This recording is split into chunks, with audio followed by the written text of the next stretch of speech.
Welcome to STEAM State of Mind, your favorite source for all things STEAM education. STEAM State of Mind. This isn't just science, technology, engineering, arts, and math. It's a state of mind, a different way to approach education in the classroom. STEAM State of Mind. Enjoy these conversations with educators, students, and community members as we explore what it means to be in a STEAM state of mind. STEAM State of Mind. Okay, coming to you from Kettering, I'm Kari. And I'm Bern. And this is STEAM State of Mind. And we have a super exciting guest today. Bern, you want to introduce our guest? So our guest today is a businessman, a photographer, a Lego expert, and his name is Nick O'Donnell. So Nick, why don't you introduce yourself a little bit more, give us a little of your background, and how did you get into the Lego business? My name's Nick O'Donnell. I own Dayton Brick Shop in Centerville, Ohio, and I also own a photography business called 808 Studios Photography. I've been doing the photography business for 25 years now. Wow. Mainly shoot weddings, a little bit of portrait work, events, all kinds of different things. But I started that when I was in high school. Been out of high school for 20-some years now. And I've actually known Bern. He's been a personal friend of mine since his first year teaching at Southdale. And you are a Fairmont graduate, I am a correct? Fairmont Yeah. graduate, yes. Proud Fairmont graduate also. Made it all the way through Fairmont. But started my photography career when I was at Fairmont with Mr. Meyer. Did his Art Photo 1 and 2 class, and then started an Art Photo 3 class with him. And I've been doing photography ever since. And so my understanding is that Mr. Meyer kind of helped you get into the photography business. He did. So he recommended me to, I don't know if it was a friend of his, but they were, the bride of this wedding that I photographed was a teacher there. I think she was a physical education teacher or something. She asked him if he knew any photographers. Think that he didn't know any wedding photographers specifically, but they had seen some of the work that he had posted of mine. There were clippings from newspapers that I was working for at the time when I was in high school. And I think that's how they found me. I remember very vividly her stopping me in the hallway as I was walking from one class to another and thinking I was in trouble for something because I didn't know who she was. And she asked me if I was a photographer, if I photographed weddings, and I said, no, sure. I've never really done one before. I've taken pictures at a wedding before. And that was. So, I mean, this all happened in high school, and that's so awesome. It did, and it was neat to be able to start what I really wanted to do with my life that early on. I didn't feel like I had to go to college to get a secondary education or to get a degree in photography because I started doing it, and I was being paid to do it while I was in high school. And did you? So you and Tom started the Art Photo 3 class? At Fairmont, there were only 2 photography classes available. I was already really into photography because I had taken I think it was called a print class at Van Buren in the 8th grade, where they taught us silk screening, and then they taught us how to print photos. In order to print the photos, we had to have negatives, so I had to go and actually take pictures, at the time with my mom's little point-and-shoot camera, develop the film, go into the dark room, print the prints, put them into the chemicals, and there was something very romantic about that. The magic of it, going into a chemical and changing and, and then washing it and just being able to, make something with your hands and be creative is just something I've always really enjoyed. I think that's part of the reason I like Lego so much, maybe. But did that in 8th grade, and then remember going up there being really excited about it. because at the time the freshmen were all at Van Buren and KJH was junior high Right, back yeah. then. Oh, so yeah. then we had our ninth 10, 11, 12 at the high yes, school. and it was 10, 11, 12. So when we moved up, it was just after they had done the first big renovation. We moved up, the ninth graders came with us. So I remember going to the orientation night and, taking a tour of the building and stuff and going into the photography room because it was something I really wanted to see. And I was with my parents, and they said, "Well, hi, Tom, how are you?" Because they knew Tom Meyer from doing a lot of work with him down at the Dayton Art Institute, a lot of volunteer work. yeah. They were that mutual friend of his. And I thought, oh gosh, my parents know this guy. This is going to be terrible. And he's, I'm never going to do great in this class because he's always going to be looking over his shoulder at me. And it was actually quite the opposite. I remember, really having a connection with photography because he, really pushed me to learn it and just, pass down that love of learning and the history of it and, certainly the magic of it and going into the dark room. Yeah, he was an amazing teacher for sure. So you were doing STEAM education all the way back then.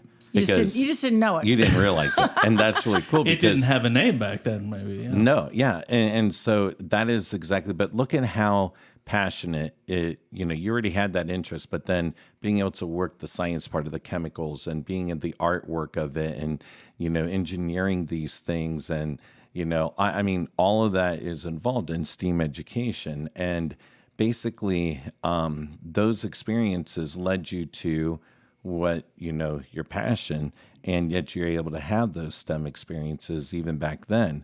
And that's awesome with Fairmont. Fairmont has the Career Tech Center now that is, I think, is the photography division in the Career Tech or not? It's not. Okay. But they've expanded the photography program immensely there. I believe they have an IB photography class now. Wow. So yeah.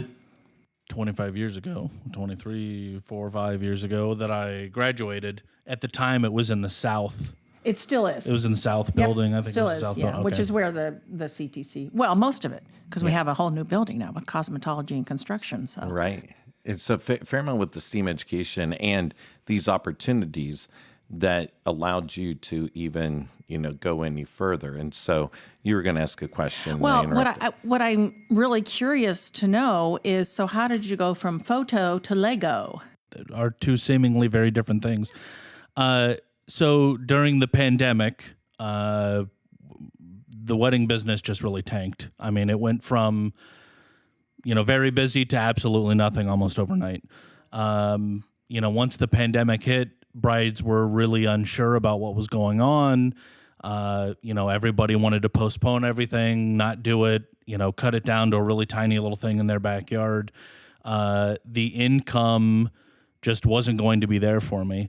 Lego had always been, a little hobby of mine. It's something I'd always done for myself. I'd buy a lot of sets that I'd enjoy, and I'd take them apart and put them back in the box, sell them on the internet. Was able to take the collection that I had amassed over maybe 15, 20 years and start selling a lot of that. I had always had a little bit of online sales in the wintertime when photography slows down and not a lot of weddings going on in the wintertime. So it was kind of a little side gig for me. It was a little extra income in the wintertime and also something to do in the wintertime. I'm also the vice president of Cincy Lug. We're a Lego recognized, what they call Lego user group, based out of Cincinnati, and we do giant displays. Right now we have I think 6,000, 7,000 square foot display at the Cincinnati Museum Center, which we do every Christmas. Gosh, that's so cool. So it's something I've been really into for a long time, and had a huge collection, and really, a lot of this collection was sort of money in the bank. There were things that I was collecting to hold on to maybe resell in the future. And during the pandemic, I sold probably 90% of my collection because there was a huge demand for all of it at the time. Lego wasn't producing a lot. All the factories were being shut down. A lot of the sets were really hard to get.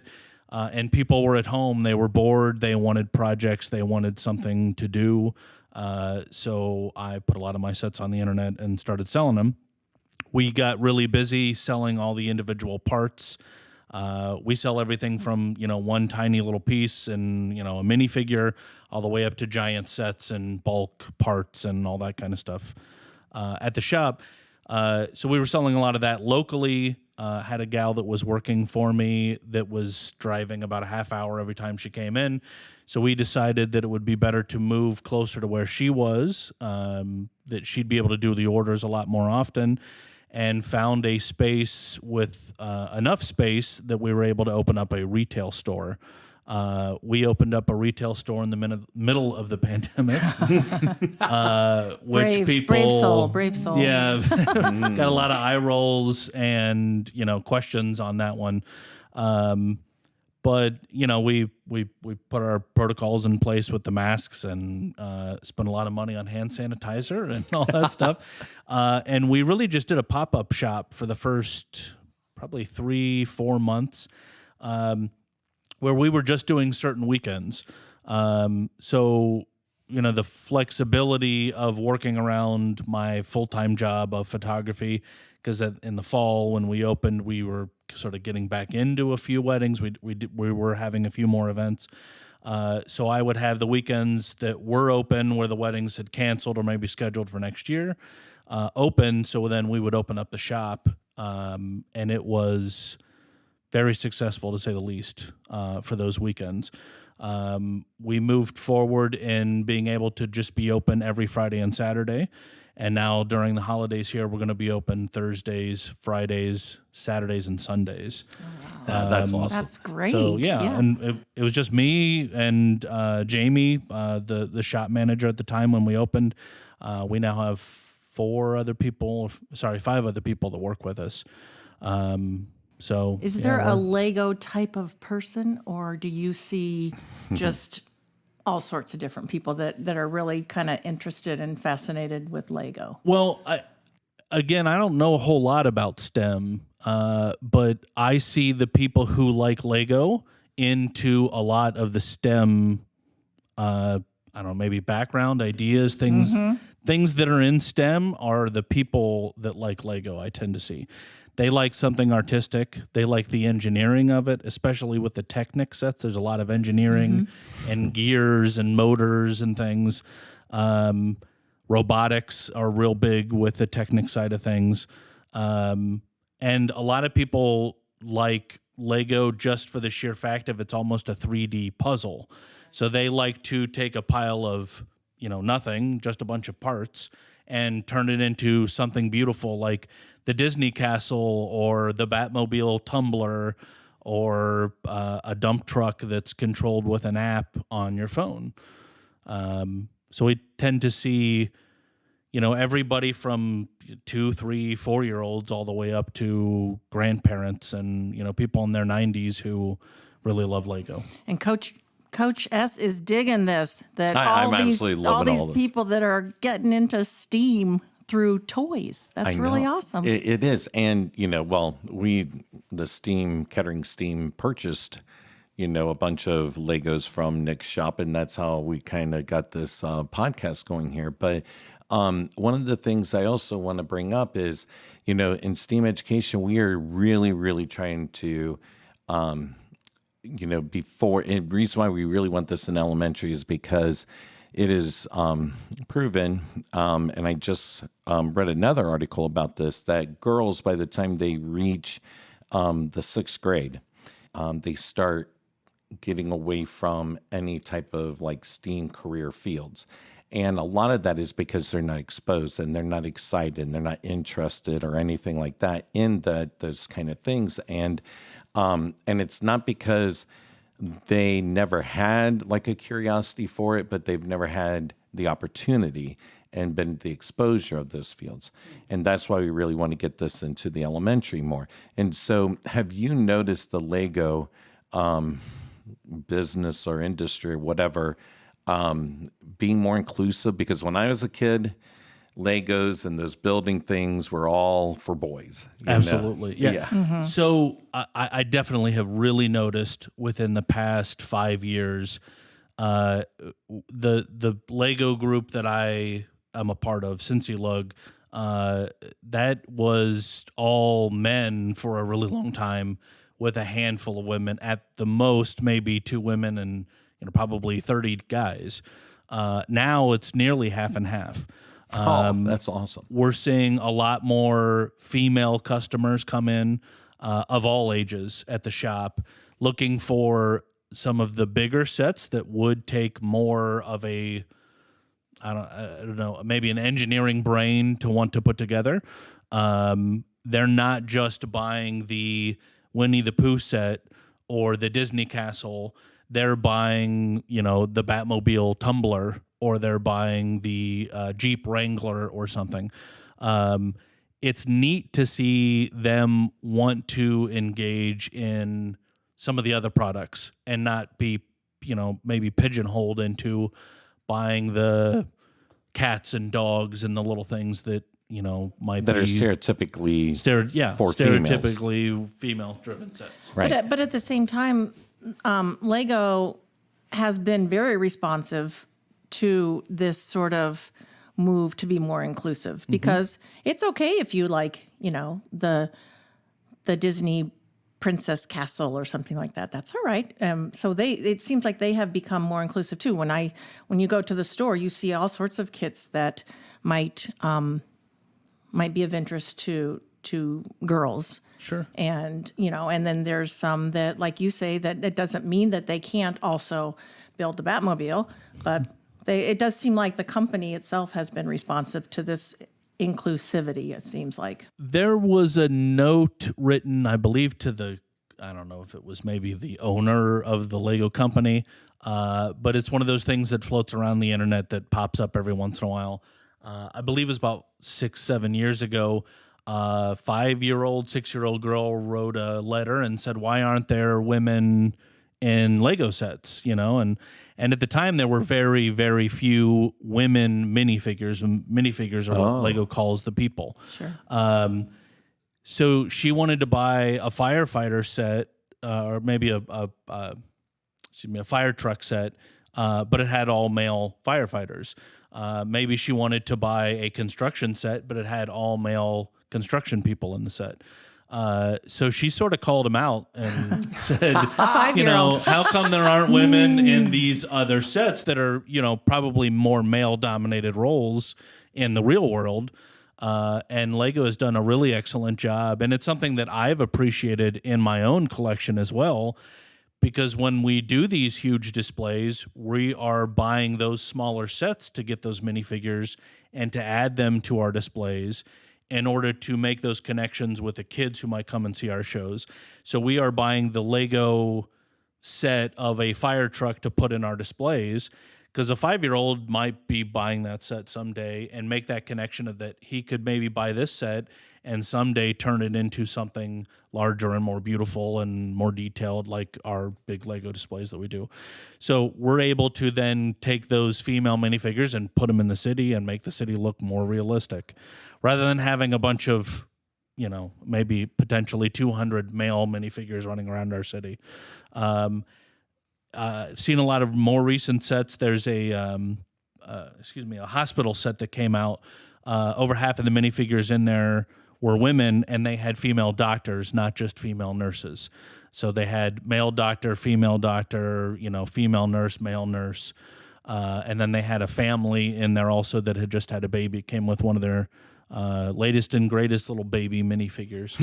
I want to see a baby minifigure. Oh my comes gosh. in the comes with the backpack for the baby. That's in the baby Bjorn backpack thing as well. So just really neat to see Lego be more inclusive on that side as well. Yeah, that's great. And they've also opened up a whole line called Lego Friends, which are geared more towards younger ladies.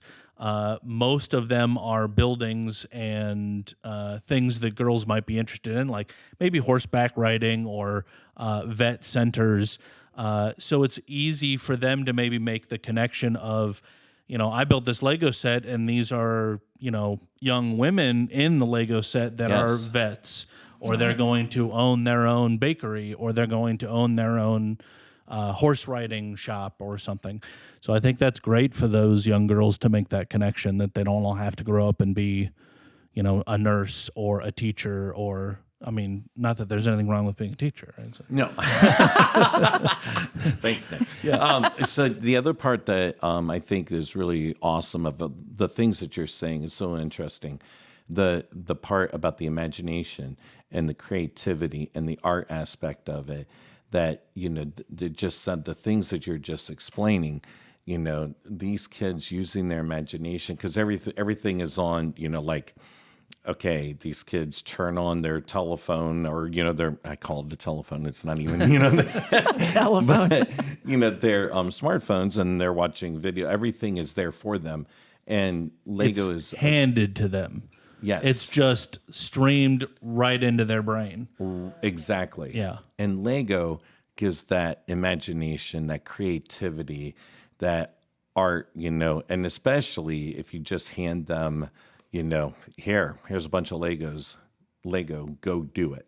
And, it's amazing what these kids have come up with. And because that's what I've been experiencing too.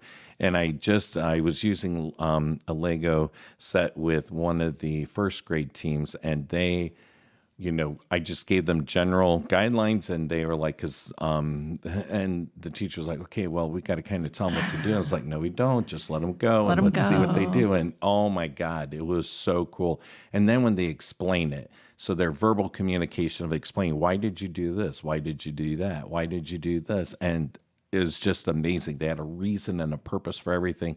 And it all came from their imagination and creativity. And I think that also opens up problem-solving skills. 100%. Lego Yes. goes together a certain way. If you want to make something, you have to have it built correctly to stand tall, or to look like a plane, or to look like a Star Wars ship. If you don't build it properly, when you pick it up, it's going to fall apart. So there's a lot of problem-solving skills in there with the creativity aspect of it. I have 3 young boys myself. I get them a Lego set every time I possibly can, because if they're not playing with Lego, or they're not maybe outside in the yard playing with a dog, they're on their iPad or they're on their Nintendo Switch. And them just being fed all of that stuff from a computer screen is not making them any brighter, in my opinion. Fortnite is great for entertainment and maybe learning a little hand-eye coordination, but it does nothing, I think, for them to learn problem-solving skills and engineering and just be creative. I love them getting these Lego sets and them falling apart and breaking, or them dropping them, because then they have to create something else out of it. Or it ends up in a tub that's full of, just bulk, what we call bulk at the shop. But just, a giant tub filled of random Lego that they'll, dump some out and just sit and create something. And that's what I always loved about it as a kid. My parents, I was part of 3 kids. My mom was a stay-at-home mom for a really long time. My dad was sole income. We didn't have a lot of money. I didn't get a lot of Lego when I was a kid. It was very expensive then. It's still not real cheap now. But I remember getting a giant tub of Lego one, I think it was for a birthday or maybe for Christmas or something, that I think my mom got at a garage sale. And all it was just a bunch of parts. I'm sure they were somewhat sets at one point or another, but I didn't have any instructions to anything, and I used to create out of it all the time. And I'd enjoy building this airplane or building this boat or house or whatever I made, and I'd tear it apart and dump them back in there and create something else out of it. And so hearing you two with the conversations that you're having right now, so photography and Lego isn't so far apart, because the way you're describing what you're creating is kind of similar to how you described how passionate you were about, the dark room and creating and taking that kind of blank piece of paper, putting it in the chemicals and creating something. So I guess maybe it's not so far apart from that first passion of yours. I agree.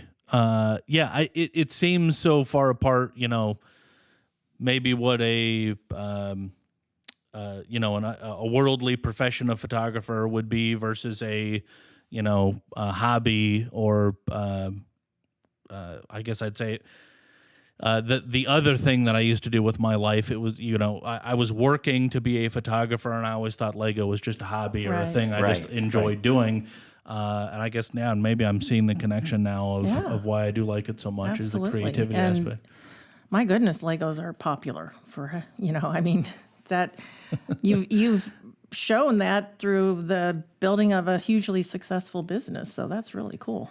Yeah, Lego is something I always liked as a kid. In the Lego community, we call it our dark ages, which is usually that time between, like middle school and high school, maybe college, where it's maybe not cool to be playing with Lego. But, it's something that a lot of people liked as a kid, and they come back to it when they get older. And Lego has really brought them back to it with a lot of these new sets that they're putting out. One of their most popular lines right now is called Ideas. That stems from everything from a tree house that was, and all the Ideas sets are all created by Lego fans and then turned into real Lego sets by the Lego company. Oh, wow. The first one they ever did, I think, was a satellite, or I think it was the satellite that flew all the way to Saturn and took pictures of Saturn. The fourth or fifth one was the DeLorean from Back to the Future. Oh, yeah. That's cool. One of the more popular ones was the Steamboat Willie set, which was Mickey Mouse's first cartoon. And as you pushed that along, the smokestacks went up and down like it did in the real movie. Oh, wow. Or in the real cartoon. There's a giant tree house that's part of that. The TV show Friends, the sitcom Friends, they did the Central Perk, the coffee shop with all those. They've now turned into they have a Lego Friends line now, where they've made another set of their apartment from Friends. So, Seinfeld is one of those sets. It's amazing, like how they have taken people's interests and their, things that they are involved in their life, and now they're making them into, hey, you can build a Lego set about this. Yeah. And we never know, like what event in our life is going to change our lives. And so one of the things that that I was talking about with some third grade students, because we were building gliders and stuff like that, they're engineering their own gliders, is the Wright brothers, in Dayton, Ohio. We have the thing that sparked their interest was when their father came home one day, when I think one was the age of 7, the other one was age 11. And those little helicopter things that you spin your hand, oh sure, and it spins and it goes flying up in the air.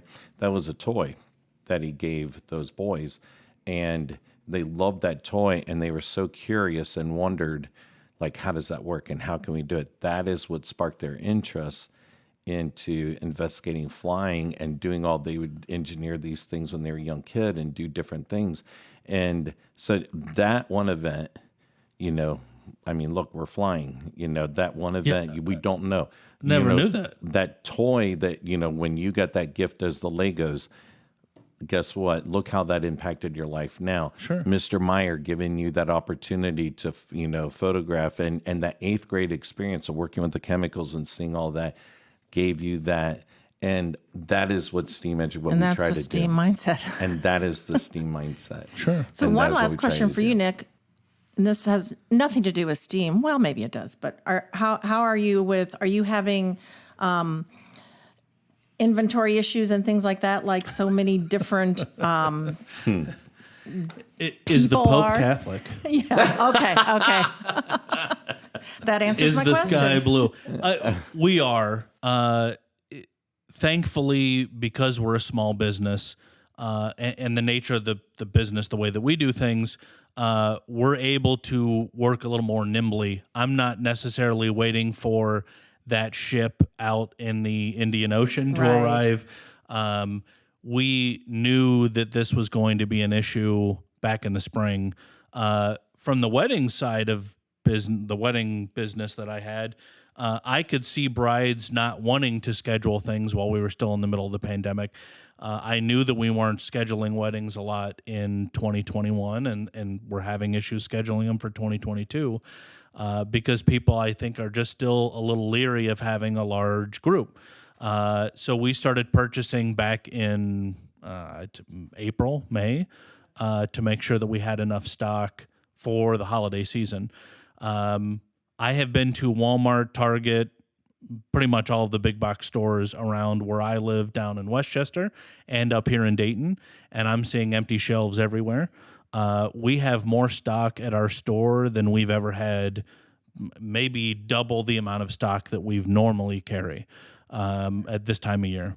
So if you need your Lego sets, you need to go to Dayton Brick Shop, right? Yes, they do. right. It's a great place. Yes. It's fun. Yeah, awesome. So much fun. We sell new sets, we sell minifigs, we sell parts, we sell everything you could want around the Lego hobby. We also do birthdays in our community room.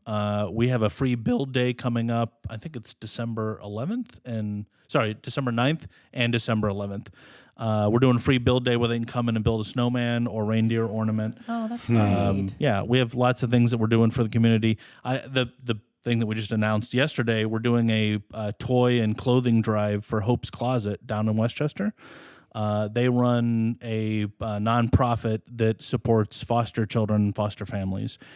So we're doing a toy and clothing drive for them. If you make a donation, you get a ticket that's entered into a raffle drawing for, I think it's $750 worth of Christmas sets. Nice. So customers can come in, empathy. make a donation, and maybe win something for doing it. Awesome. And I'm going to figure out some way to start talking about minifigs in my everyday conversation. I like that. Thanks, Nick. You're welcome. Great, Thank you, Nick. great stuff. And I hijacked Coach S's question for today because I was curious. I wanted to get your take on. So we've heard Nick talk about Lego sets and Lego pieces and parts. So how does the Lego business and maybe hobby fit into STEAM education? We kind of talked about that a little bit, but So and Nick really answered a lot of that, the question. I mean, if you think about everything that he talked about, it is the STEAM state of mind, using your creativity, problem solving, engineering, using your, like even when you're talking about, that satellite that went to Saturn, in my mind, I'm thinking, what was that satellite's name? And I can't think of it right now yet. But, it exposes them to, different careers and different things. And so Legos, what I really love about Legos is you dump a pile of Legos in front of a kindergarten student, a third grade student, or whatever. They are so excited to get their hands on and start engineering. And you integrate that into, here's an example, something I'm going to be doing with some kindergarten students is just before the holidays, we're doing the gingerbread man. okay. And so how can we prevent the gingerbread man from getting eaten? And so what they're doing is they have to, one of the classes, they wanted to engineer a bridge to get across the river. Mm-hmm. And so they have to use the Legos to, engineer a bridge to get across the river so the gingerbread man can get across the bridge and not get stuck. And the other one is they want to make a platform, build so the gingerbread man can get up high and so he can hide or whatever from it's just, these are just some creative ideas that these students can do. And also what also is really great about it is that it is inclusive. Right. Legos is for everybody. Absolutely. It doesn't matter. And so I think that is when we're really trying to get, especially the girls in the elementary, exposed to these STEAM careers and engineering and all of that stuff or whatever, Legos is a great way to get that done. So, I mean, really the whole thing about Lego is that they have a STEAM state of mind. Right. And Nick definitely shared all of that, even in his personal life, Right. all the way to how he started both of his businesses. And, it's that passion and that interest and that, it was inspiring listening to you. And Bern, when you talk about exposure and being exposed to those things that maybe would spark interest, I remember at a very young age, I was going through the Catholic schools.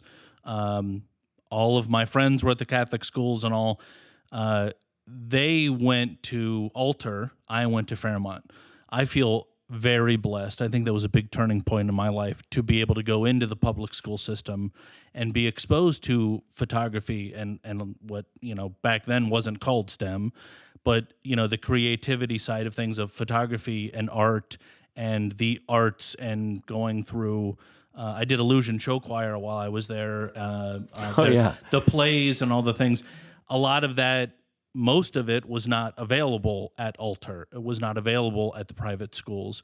I feel very blessed to be exposed to it because I would not have been exposed to it there. They didn't even offer it. And it's something that I'm, very passionate about now and certainly doing with my life. But it's because I was exposed to it while I was at Fairmont. Now, Alter is a great school. I'm not talking Alter. Absolutely, Alter is a great school. And Alter's probably a very different high school than it was 25 years ago. It certainly is. Definitely. But I understand what you're saying. What you're saying is that that exposure, that those opportunities The that opportunity you were for given, the exposure, was changed your life-changing. life. Yeah. And that is what we are trying, and Alter's doing this, and all the Catholic schools are doing this too. We are trying to get that into the elementary more, where they're exposed to all these different opportunities that focus on these different, engineering and STEAM careers, because that's the future. So, That is the mindset we need to adopt, yes, correct? it is, Right. and we are. So, all right. Well, thank you again, Nick. Thank It you. is Thanks, Nick. It appreciated. was Pleasure great being here. talking Thank with you. Yeah. All right. So thank you for being here. And hopefully, everybody, we're getting into the holiday season. And so hopefully the holiday season will be good for everybody. And Kari, thank you very much for Absolutely. doing this. And be sure you check out the Dayton Brick Shop out in Centerville. Yes. All right. Thank you. Thanks. Thank you.